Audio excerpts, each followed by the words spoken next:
السلام علیکم بچوں، آج میں آپ کو ایک پیارے نبی حضرت ابراہیم علیہ السلام کے واقعہ سناؤں گی، جس کا عنوان ہے حضرت ابراہیم علیہ السلام اور آگ کا واقعہ۔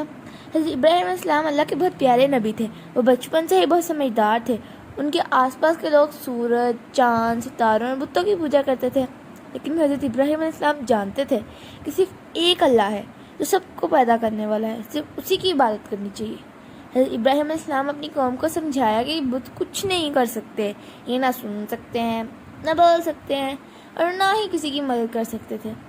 لیکن ان کی قوم ضدی تھی، وہ نہیں مانتی تھی۔ حضرت ابراہیم علیہ السلام نے سوچا کہ ان لوگوں کو سبق سکھانا چاہیے۔ ایک دن جب سب لوگ کسی میلے میں چلے گئے تو حضرت ابراہیم علیہ السلام نے جا کر تمام بتوں کو توڑ دیا، صرف سب سے بڑے بت کو چھوڑا اور اس کے ہاتھ میں کلہاڑی رکھ دی۔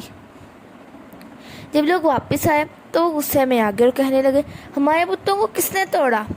حضرت ابراہیم علیہ السلام نے بولا، یہ بڑا بت ہے نا، اسی سے پوچھ لو اگر یہ بول سکتا ہے۔ لوگ شرمندہ ہوئے کہ بت تو نہیں بول سکتے نا، لیکن پھر بھی ضد میں آ کر حضرت ابراہیم علیہ السلام کو آگ میں ڈالنے کا فیصلہ کیا۔